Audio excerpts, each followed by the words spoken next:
Welcome to Beer Untapped with Perry Miller, the podcast. I'm joined by Seth. Hey, welcome, guys. Thanks for finding us on the internet. Now, these shows originally aired on Brookings Radio, but now they're all here for your enjoyment. I hope you like it. There you go. Sit back, enjoy the show, relax. Let us know if you want to see anything on future shows. As we said, this comes out live in the Brookings area, but enjoy this archive episode. Beer Untapped with Perry Miller. Welcome to Beer Untapped with Perry Miller. Some beer styles are pretty clear-cut and descriptive. A pale ale, imperial stout, dark lager. You have a pretty good idea what you'll be drinking. Some other styles, not so much. Today we'll have some fun with badly named beer styles. Seth Cook from Wooden Legs Brewing of Brookings. Sometimes beers, just by the label, just by the name, because that's what it's described, can automatically dissuade or discourage people to try. One of them being, and one that's probably the most commonly misunderstood, at least where we're from, is the cream ale. The cream ale is our lightest beer. It's very, very pale in color, and that's traditional to a cream ale style.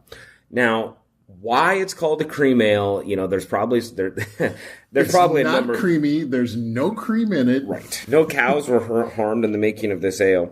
It probably has some history to why the brewers attempted to do that in approachability, but the reality of it is that it is an incredible misnomer. People will come in and see cream ale and automatically think big, thick, rich stout when it is the lightest beer we make on the menus. One theory has it the cream ales were so named because of their generous, creamy white head, but nobody really knows for sure. Another badly named style, the ESB, or extra special bitter. The other one that's really, really interesting is that people will come in and they'll want to step up in flavor and profile from the cream ale, and one of the things that we give them is an ESB or an extra special bitter.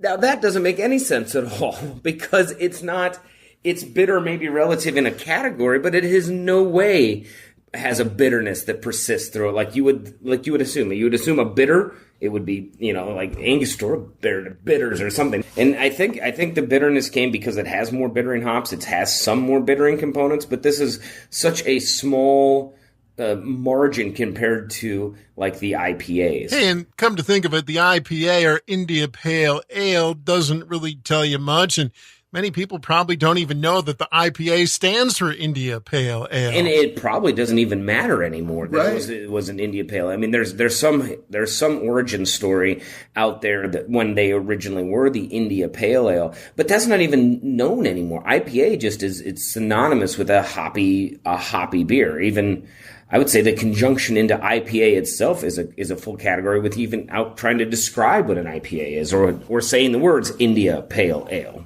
So that's kind of maybe more of a recent development, but the name again has real no indication of what's in the bottle itself. In fact, a lot of IPAs aren't even all that pale anymore. More Beer Untapped with Perry Miller on the way. Welcome back to Beer Untapped with Perry Miller, as Seth Cook and I have some fun with badly named beer styles. Another category of beers that doesn't have the best name, sours. I would say in the culinary world, sour is a very carefully used word. There are some fruits and there are some things that are sour, but for the most part, sour is sometimes confused with spoiled. And calling a whole category of beer sour, it leaves a wide range of what it could be inside the bottle. On this sort of slightly spoiled-sounding theme, Seth gets a kick out of the name Old Ale. The other one that's kind of funny is Old Ale, and that's that just sounds kind of bad. It sounds bad, but it is brilliantly descriptive. Old Ale is a beer that they would brew for aging, and you would serve it at a later time, or you would mix it with some younger green beer. But Old Ale is accurate. It's accurate. It's kind of boring. An Old Ale, anything but boring. They're rich and malty, often strong and complex. They can be a beautiful thing. Seth believes there are styles that are well named. For instance, a wheat beer is, you understand what's in a wheat beer. And even the German beers, if you look at some of the German names of beers, very pragmatic of the Germans to kind of describe a Schwarzbier, which means a black beer. Boom. That's Nailed pretty it. easy. Or the Marzen or the Dunkel. These are all very, very straightforward descriptions of a character of the beer or a time of year brewed. So maybe we should follow the Germans. The English, they had the porter, and of course the name is because that's what the porters wanted to drink in England. Like, that's just a very terrible job describing what the beer actually. It tells you nothing. We know about what it is the beer. now. I mean, obviously we know what it is now, but really, really poor way to describe that. The moral of the story, don't let the name dissuade you from trying the beer. You could be missing something really good. Finally today, don't miss Mondays at Wooden Legs Brewing of Brookings. It's really good. On Monday night, we've got Kids Eat Free.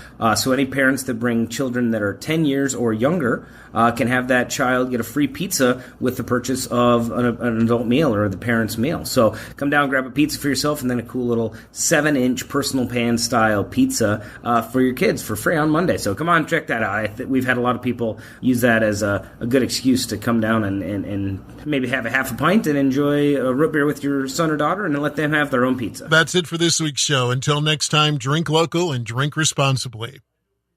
Thank you for listening to this archived edition of Beer Untapped with Perry Miller. Feel free to listen to other episodes, and if there's anything you'd like us to talk about on a future show, please let us know. Thanks again.